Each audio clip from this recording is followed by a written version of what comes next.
If you are a parent with an iPad baby, your chances are you have probably heard my voice at some point. It's Deidre. Hello, it is Deidre. And today we are going to talk about something that I didn't think I was going to talk about, but I actually kind of decided. I don't know. I don't like to share much about my personal life, but I think that it's important to cast a light on this and perhaps help others who might kind of be in a similar situation. It's a lesson in self-worth is essentially what it is. And my lessons in self-worth were not limited to just this occurrence. I personally have been on a journey of learning my own self-worth. Hindsight, I can say it was over like the past few years. Now, if you've been listening to my videos for a while, or watching rather, you're probably aware that I do voiceover work. I do. Over the past 2 years, I've been doing voiceover, and I also did it way back, almost 20 years ago. Then there was a huge gap in time, and now I'm doing it again. So I used to work for one of the largest YouTube Kids empires to date. And no one will ever know unless I say that. No one would ever know because it's not like there are credits on the videos, number one. And also, I think it's just not custom in the YouTube Kids world. I'm not going to put anyone on blast. Number one, don't expect that. I'm not going to name what channel it was. I won't name channel freaking empire. I won't name what empire it was. Not only because I adored this family. I still do. I love the kids. I loved being a part of this show. The family, I have respect for them. I truly do. Like, I truly enjoyed the process of being a part, not just being a part, but the process of being a part of that adventure. Like, I adored the shit out of that. And, you know, each of those little people there, they're human beings as well. And I don't think it's I really don't think that it will benefit anyone, not even myself. Like, I really believe that the only people that would hurt if I were to completely throw them under the bus would be those little children. And that's not what we're here for. I adored that job. And also the fact that I consented to that job. I took that job. I agreed to whatever it is I agreed to going into it. And there's a reason for that, but I own that. I completely own that. I saw the necessity in it, and I have zero regrets at all. But I still want to talk about it. So where do we begin? Like I said, I am not going to name the channel. I did not sign any NDAs or nothing. Empire. I'm not going to name the empire. But if you are a parent with an iPad baby, your chances are you have probably heard my voice at some point. There's a high chance that you have heard my voice. Like I said, this is an empire. And the specific channel of theirs that I worked for was, I'm going to look it up because I don't even know. And I haven't gone to this channel since I quit. I have no idea what I will find. I don't know who they replaced me with. I couldn't. It hurt too much. But I'm going to go there right now and I'm going to see and tell you exactly how many subscribers there are on that one channel that I worked on. 29, not 2, not 9, not 29. 29.2 million subscribers. And if we're talking views, I know nowadays, now that I'm doing my own YouTube thing here, I know subscribers is not, the end all be all. So let's go by view count. You ready for this? Oh, this hurts my heart. 10 billion 317 million 650. My neighbor's upstairs. 1,336 views. And yes, I know that that is not all during the year or so that I worked for them on that channel. I know that. This channel was launched, December 2011. So it's been here for a while. But I just want to give you an idea of what we're talking here. Like, this wasn't a small channel. So I'm not going to name the channel, but here's an idea. Wow, nice. Let's find all the letters. Wow!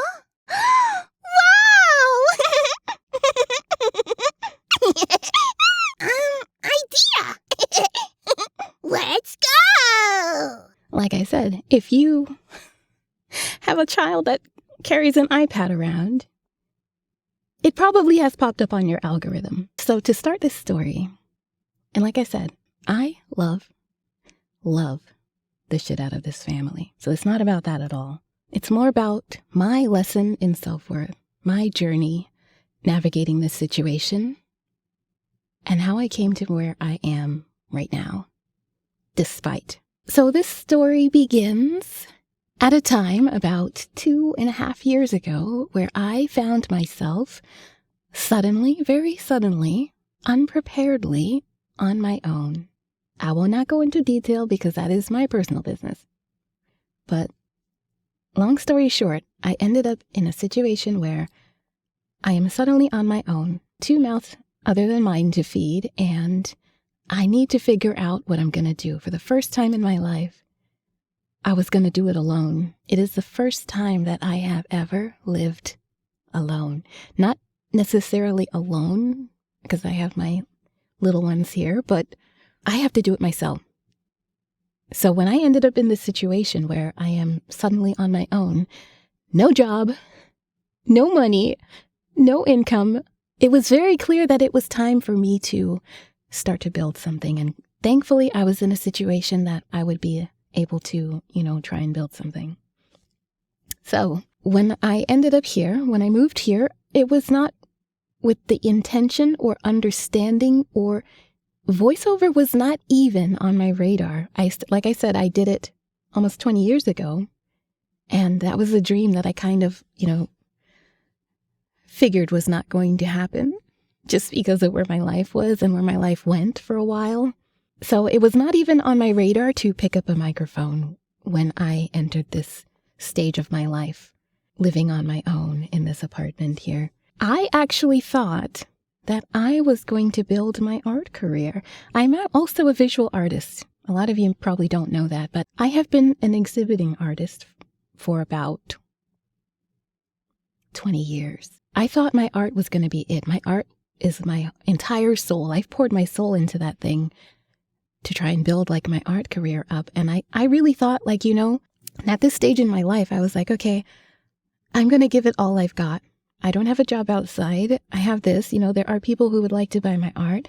Perhaps if I feed it this energy of change that I was going through, perhaps if I funnel that down into my art career, I will be able to build something. It would only take selling a couple pieces a month to be able to get by. Like I truly in my heart, I thought that was going to be what I'm going to be doing. That's what I thought. However, it became very clear very quickly that I was going to be needing to do a little bit more than that. So as I had my little one at home, it was a bit tough. She hadn't started school. And it was a bit tough for me to pursue work outside the house at that time. There was no resources. It's not like I can afford daycare. And it's not like, hello, it's California. It's not like I was going to be able to go out and get a job and afford daycare and afford to live, and still have time to take care of those kids. No, it doesn't happen. That is a fantasy that doesn't really exist for a lot of people right now. So in that, need for something more, just, a couple $100, $200, $300 more dollars a month like that could really help. And I thought back to freaking 2008 or 2009, which was when I was doing voiceover work for the first time. Back then, it was something that you could do online. It was just becoming a freelance option. And so back then, it was very easy for me to get work because it wasn't so saturated.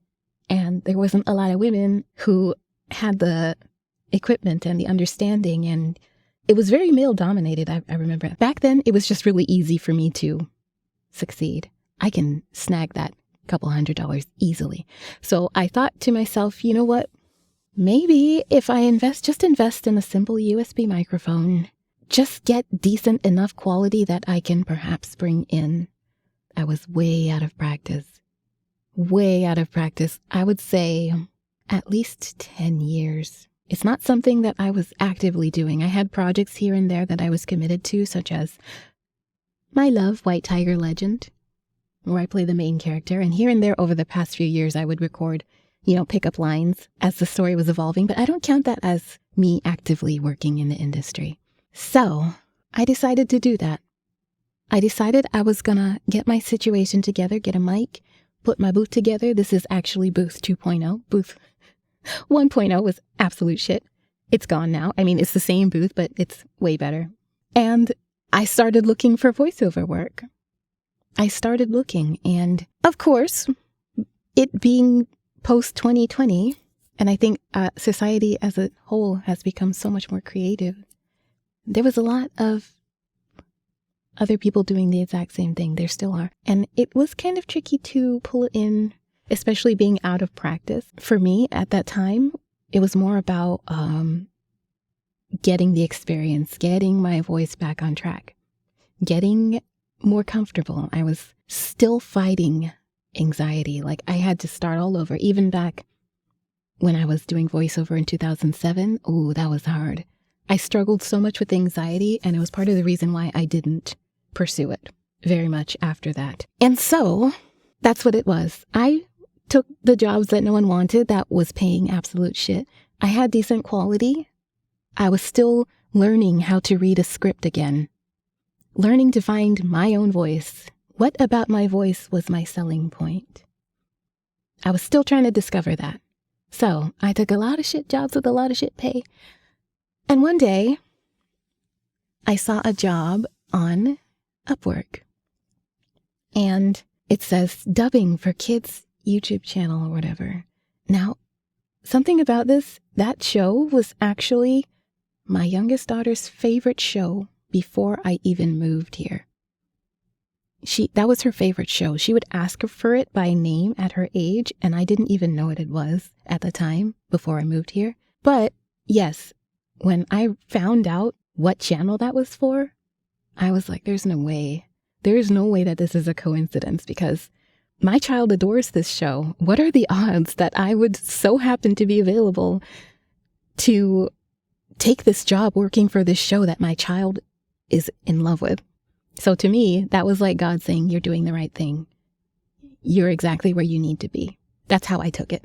And so I recorded a sample. Basically, what they have you do is record voices for every character in the show and then sync it with the video. It's dubbing, essentially. You are dubbing, literally, even though it's already in English, I think, because the family is from Ukraine. They have accents, and they want, for this specific channel, it was an American accent. They have channels for every, I don't know if it's every, but a good amount of different languages and accents, each channel, you know. And that's smart, actually. I think that's pretty smart. But anyways, I was the American channel, the English American channel. So yeah, you're recording the voice for each character. So typically I'm doing brother, sister, and the baby, mom, and dad. There was, I think it started out with like that 5. And it's all me. So I sent the sample. I was hired immediately. And then I started working. And it's like, oh my God, I don't know if I want to give numbers. But you know what? To hell with it. I will give you numbers. I started, let me tell you what I did first. First, the family has already acted out the video. I have the video. I'm listening to the video. I have to make a script. I make the script from the video, okay? I started out doing this. And I would then make that script available. I'm going to talk about that later. I would then make that script available to, how do I call it? The woman that was organizing, I guess, all the freelancers that are working on this show. I'm assuming there were more, but the scripts that I was making, I was basically giving to her to use. So there's that. Then I would record the script. I would record all the characters' voices, and I would just record it from start to finish. I didn't like break it up. I tried not to break it up just to make it a little easier for myself. So I was often going between different characters, totally different tones, you know, and following the script, etc. And then I would edit the audio, and then I would snip it and like position the words with the character's mouth. So I'm also syncing. That's called syncing. So what? Scripting, voice acting, syncing, and then I would save the audio solely, save the audio by itself, and give it to the woman that was running it. And I'm assuming from there it would go to whoever adds the sound effects. I don't know. Okay, I said I would say numbers, so here are some numbers. When I started, This is gonna hurt. I started at like $5 a minute, roughly. $5 per minute of the show. So if this video is 5 minutes long, they were all roughly in that area. Some of them 6, 7, 8 minutes, some of them 3 minutes, but $5 per minute of video. So to put that into perspective, if I am working on a 4-minute video,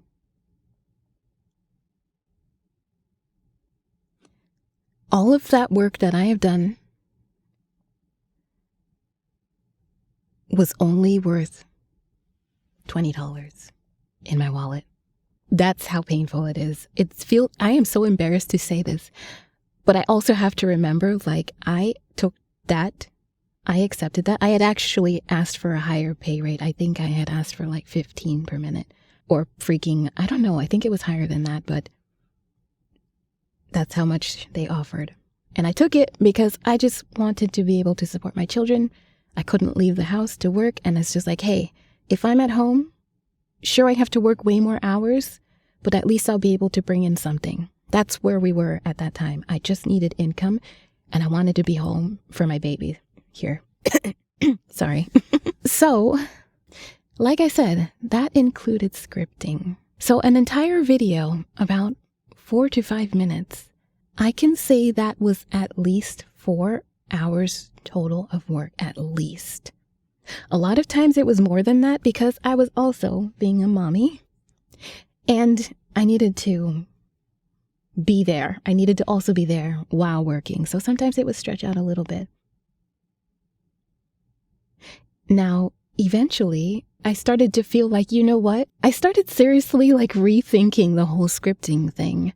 Over time, I started to have some difficulty. Like if I got sick, like that was it. That was my income. Like I wasn't even able to record, you know? And as my child got older and started going to school, of course, sick was a thing that happened quite regularly. And I felt constantly like if I am not constantly working, on these videos, I am not going to bring in enough because the pay was so low that I have to bust my ass for more hours than a typical, part-time job out there just to make something close to what I would have made if I was out in the world. And I came to realize very quickly I was putting so much into these videos for so little. And then at the end of the day, I have no time to spend with my children. And it was eating at my soul.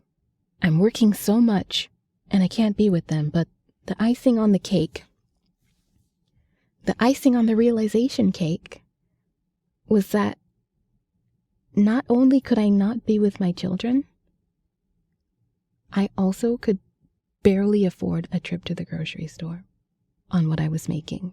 So it's like I'm busting my ass.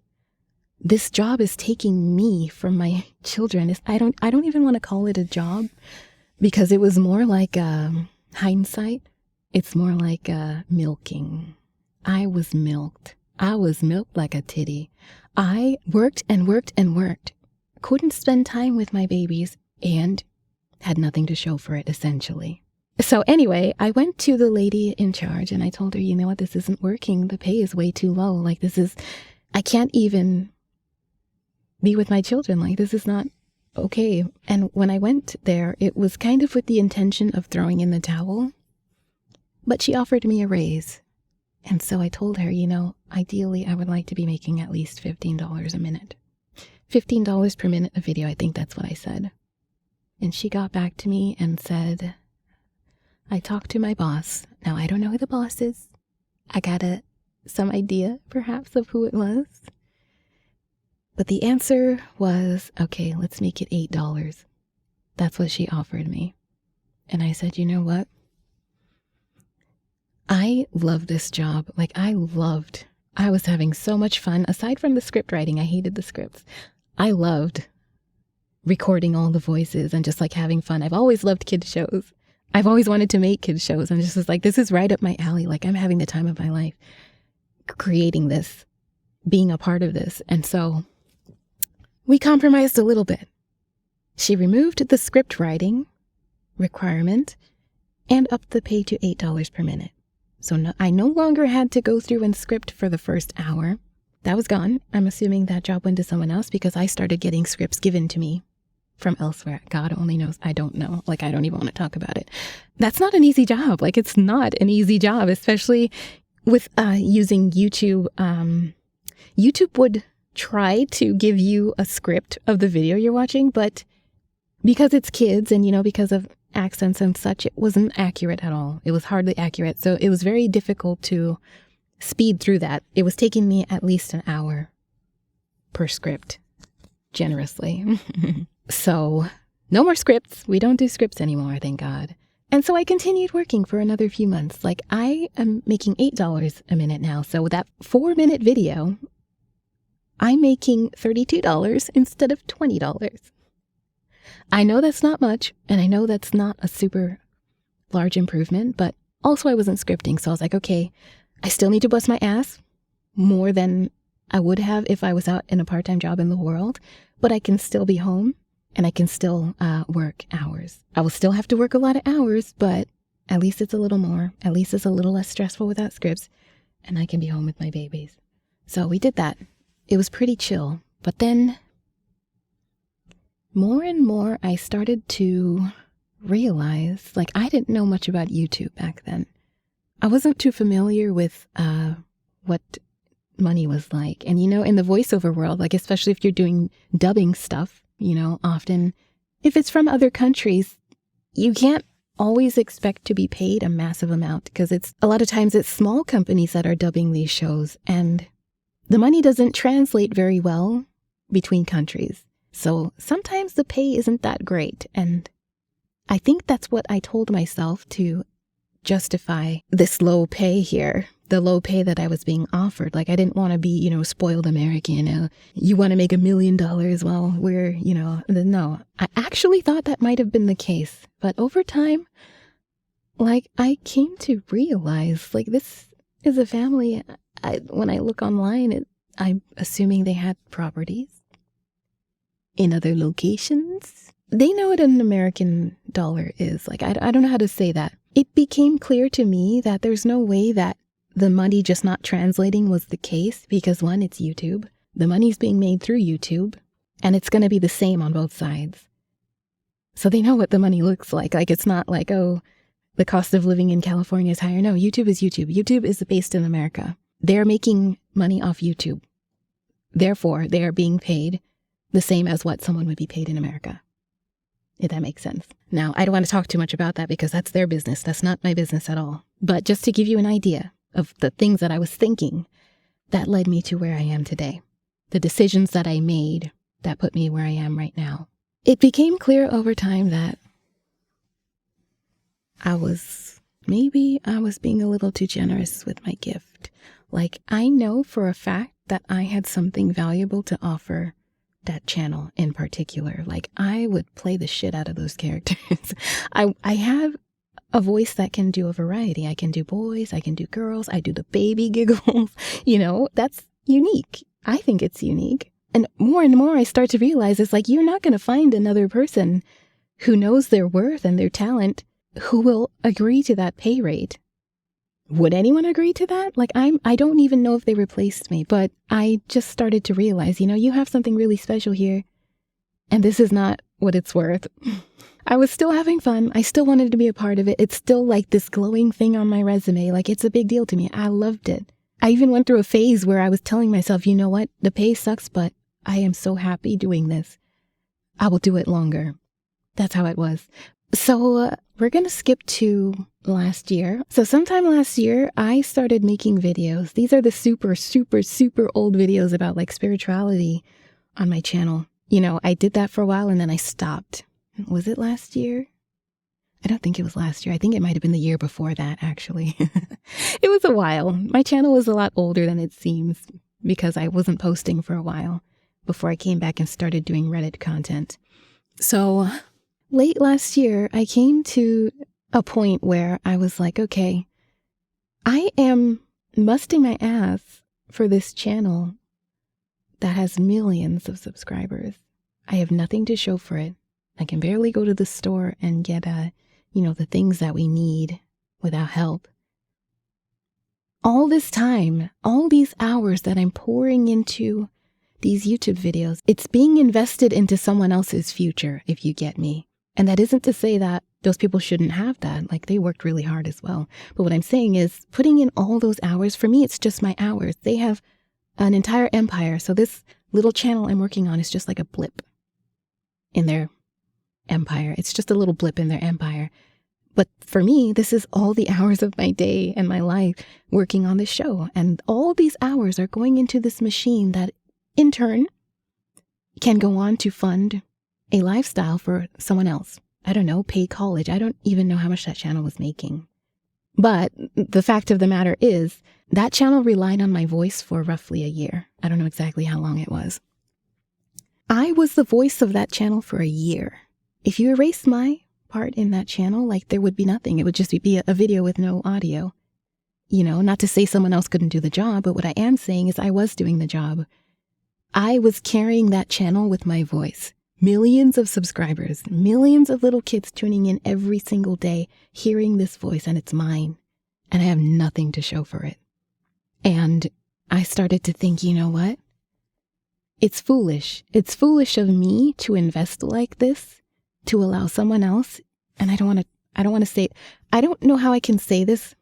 I'm not trying to hurt anyone.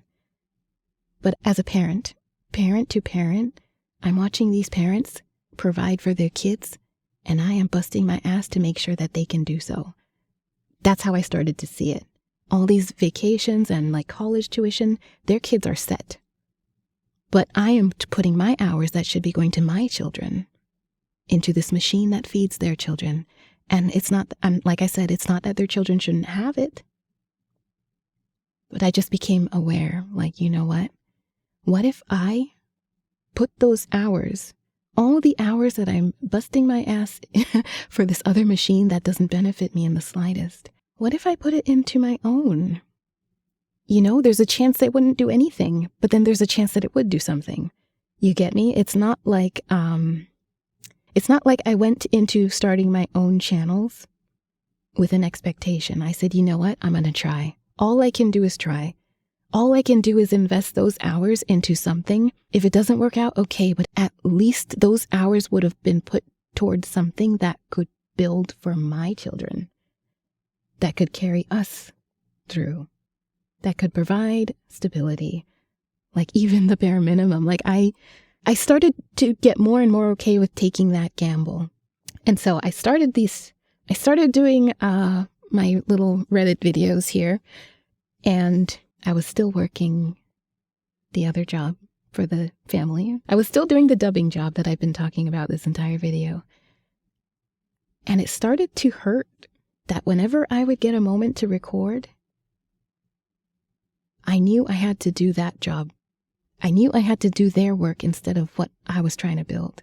The little window of time that, baby is sleeping or baby is at school, it's like I gotta bust my ass on these videos because I need to turn it in so I can get paid. I need to turn in this batch of videos so that I can get paid.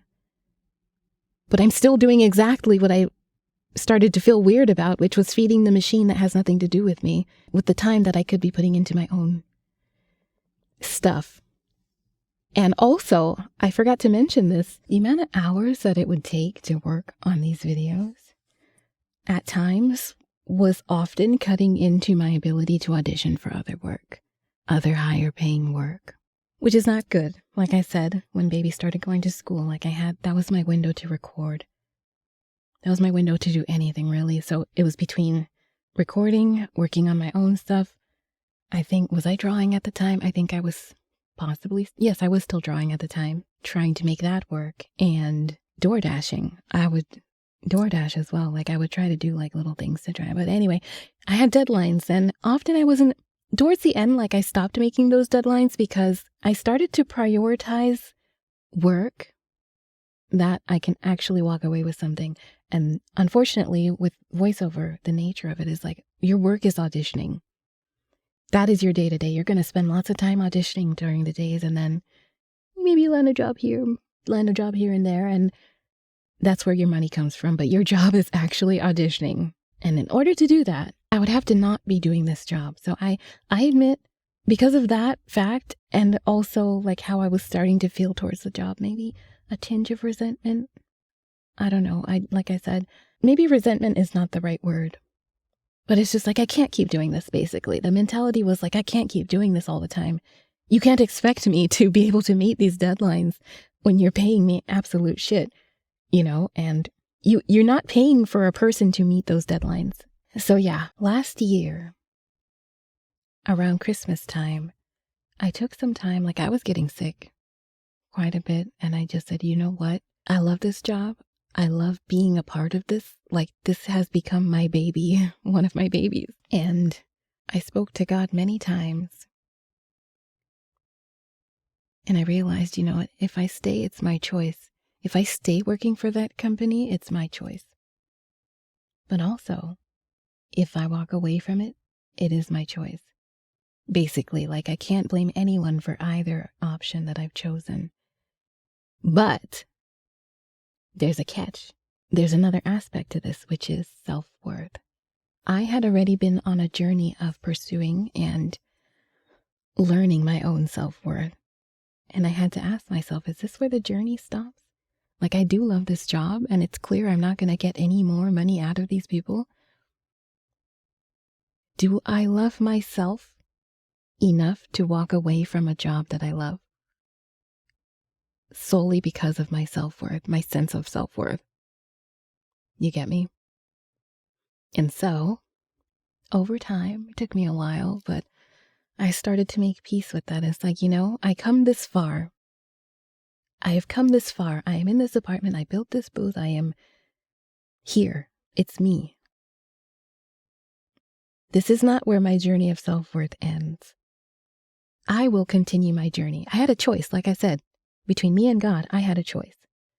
I can choose to continue doing that, or I can choose to continue the difficult journey, which is pursuing my own self-worth, my own sense of self-worth.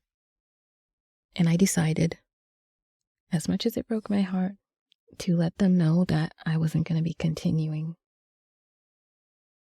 And I left it at that. I walked away. The new year came, and it was a new year, and I felt so liberated. I started putting into my channels, and it was kind of around the same time that I started my narration channel. If you don't know, I have a horror narration channel, which was in the same vein as, if my voice can carry this channel with 26 million subscribers, perhaps my voice can carry my own channel with however many subscribers it can grow. Perhaps it's good enough that I can also run my own channel with my voice. So I did start a narration channel. I started telling like horror stories from Reddit mostly. I'll link that in the description. I don't want to interrupt here, but yeah, I do have a narration channel as well. That is strictly storytelling. Like, I don't show my face on that channel. I just tell creepy stories. I've always been into creepy stuff. Like, that's not new to me. My art was creepy. Most of the stories that I've written myself have been very creepy, quite creepy. I would tell stories with my art, and they were always kind of in that vein. So I was right at home starting that channel. That channel is very comfortable for me.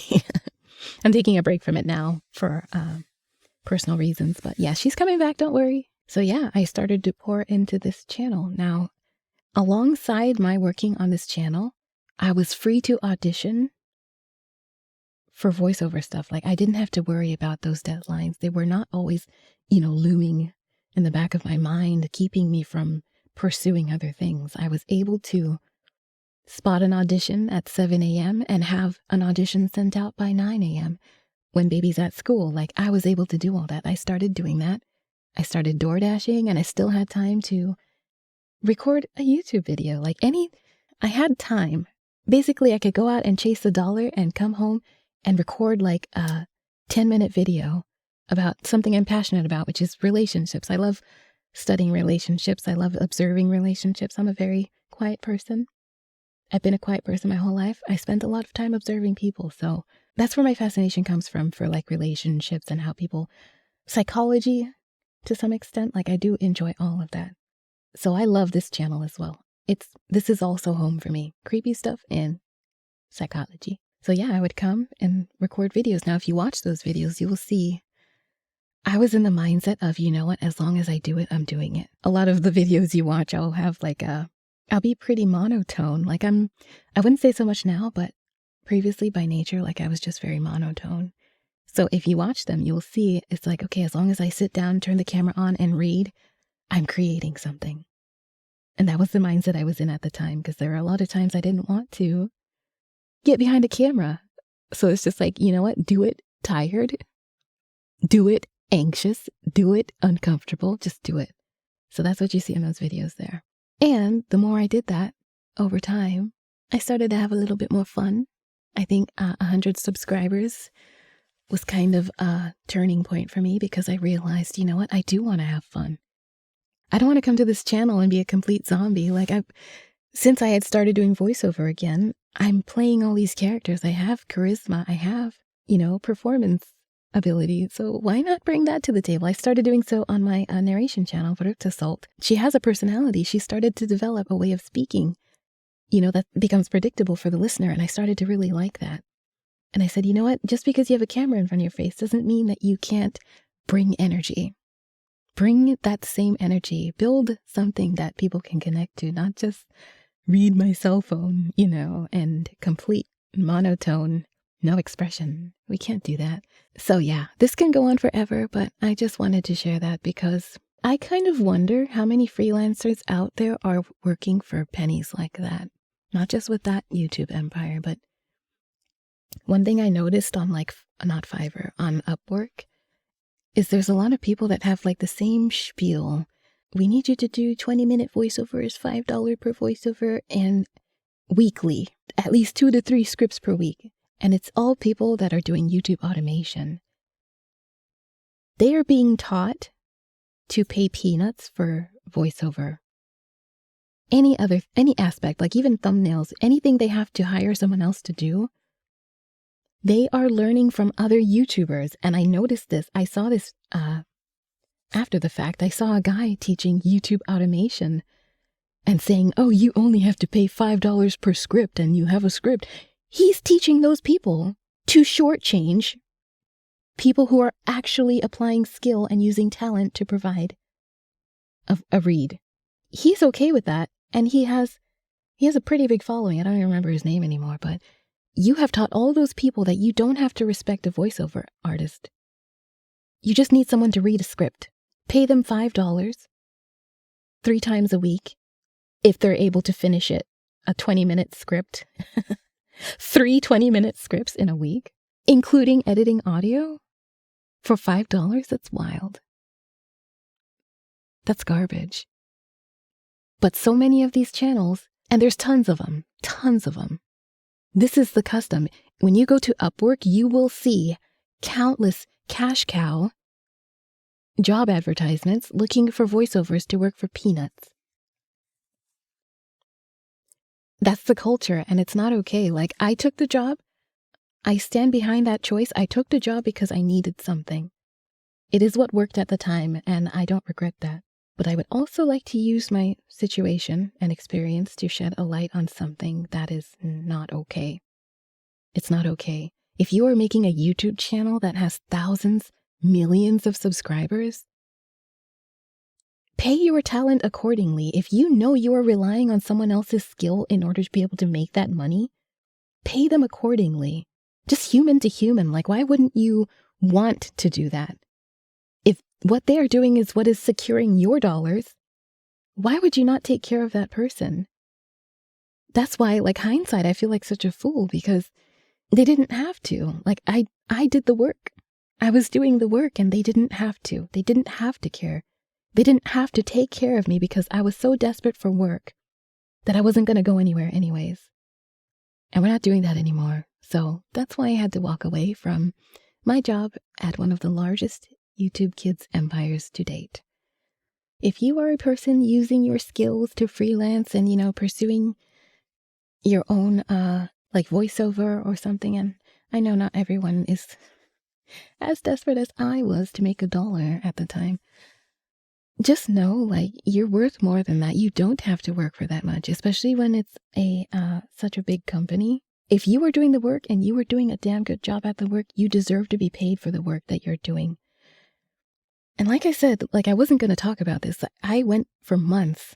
I thought I was going to talk about it, but then I didn't. But then I did. But then I told myself over the past few months, it's just like, there's no point. I don't want to hurt that family. I love those kids. Like, I don't want to reflect badly on them. I don't want to hurt them. I wouldn't want anyone to do that to my children, you know? But as I was talking to someone the other day, I was going through a really hard time the other day. I was going through it. I'm almost 40 years old, and my birthday is in July. I'm going to be 40 years old.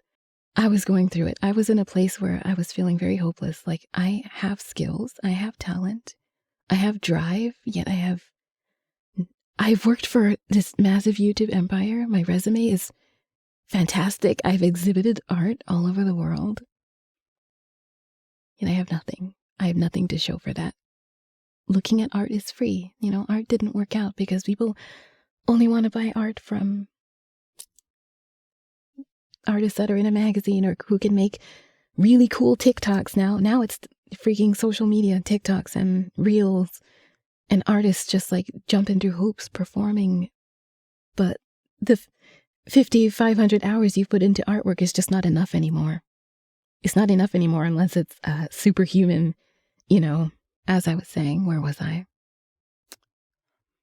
I wasn't going to talk about it. But as I was in that place, in my head, in my bed, on my back, crying my eyes out the other day, I realized, like, and this is now that I understand how YouTube works and the grind and how hard it is to build something, to even get money from YouTube, I realized my voice is still out there. My voice is still out there making that money. How hard it is to make money on YouTube.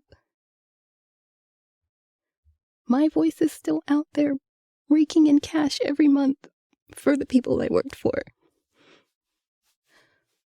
So I said, you know what? Yes, I'm going to talk about it. Because I work really hard. I try really hard, and I still have difficulty establishing anything with my talents. Yet someone was able to use my talents to build something that continuously brings in funds. Like, if I could have that money, that would be life-changing. If any of that money was still coming to me at a fair rate, like, my whole life would change. But it's not. It's there. It's theirs. So I decided I'm going to talk about it.